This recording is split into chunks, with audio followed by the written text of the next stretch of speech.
segundo peldaño, que es el sensorial.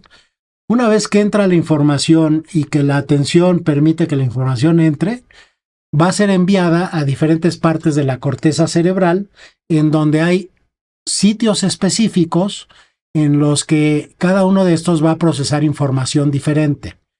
En esta imagen ustedes ven claramente que hay una pequeña área del cerebro involucrada en la parte de la audición, hay otra involucrada en la visión, hay otra en el tacto, en el gusto, el olfato. O sea, los 5 órganos de los sentidos están representados claramente en cada una de estas secciones.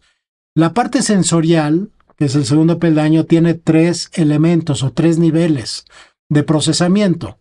Uno que es el nivel sensorial, luego el nivel perceptual y luego el nivel conceptual. ¿Qué quiere decir esto? Que cuando yo digo una palabra, por ejemplo, perro, estoy moviendo las moléculas del aire, entran por mis oídos, llegan a la parte primaria de la corteza auditiva en forma de mezclas de sonidos. Esa es la parte sensorial. Una vez que esos sonidos se van integrando y se integran en las áreas vecinas de la corteza primaria, se forma la parte perceptual y ya esos sonidos forman un paquete de información perceptual. Esa información perceptual viaja a los centros de la memoria, principalmente al núcleo caudado, en donde si ese paquete de información ya ha sido entendido por la persona, pues entonces ya pasa a la parte conceptual y ya se sabe que perro pues es un animalito que tiene 4 patas, que mueve la colita y que me quiere mucho. Pero por ejemplo, si yo en este momento a ustedes les digo la palabra Keleb, pues los que no sepan árabe ni hebreo, pues va a pasar el nivel sensorial y el perceptual. ¿Por qué? Porque si yo les digo, a ver, ¿cómo está formado Keleb? Pues me van a decir K-E-L-E-B, pero no pasa la parte conceptual, a menos que yo les diga que en árabe y en hebreo, Keleb quiere decir perro. Y entonces ya se almacenó en la memoria y ya partimos a la parte conceptual. Esos son los 3 niveles de la parte sensorial, pero en el camino, antes de llegar a la corteza, la información pasa por el sistema límbico, que está profundo en el cerebro y que vemos en la siguiente imagen. En ese sistema límbico, como su nombre lo dice, es un sistema formado por diferentes estructuras y es lo que nos produce las emociones. Las emociones se sienten, las emociones, el cuerpo responde de una manera muy particular. El sistema límbico está diseñado para acercarme a lo que me da placer y alejarme de lo que me da displacer. Para eso funciona, para eso sirve el sistema límbico. Es no consciente, pero claro, ese sistema límbico, en el momento que yo experimento las emociones, eso va a viajar a la corteza cerebral, que es la siguiente etapa, en donde yo a esa emoción le voy a poner una palabra, pero ya es un concepto que va a describir lo mejor que pueda la emoción que yo estoy experimentando.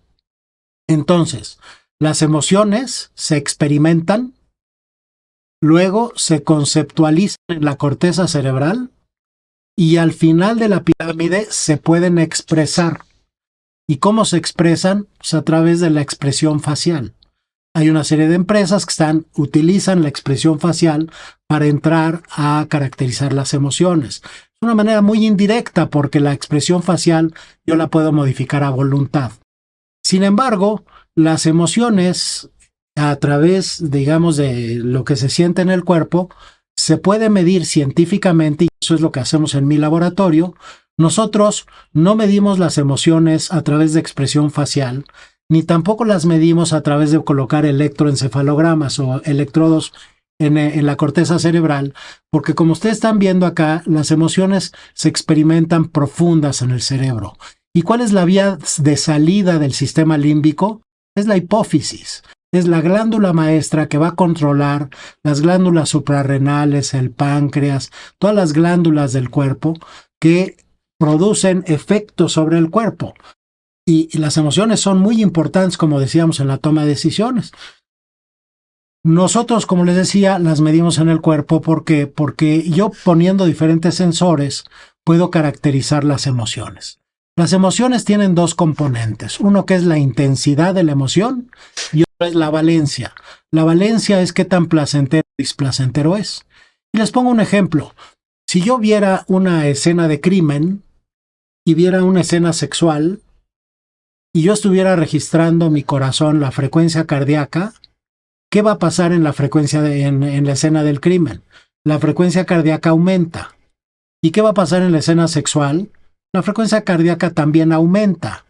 Entonces, la frecuencia cardíaca me va a permitir monitorear la intensidad de la emoción, más no la valencia, porque la escena de crimen es de una valencia totalmente negativa y la escena sexual es de totalmente positiva. Entonces, ¿qué hago para caracterizar la valencia? Pues meto otros sensores.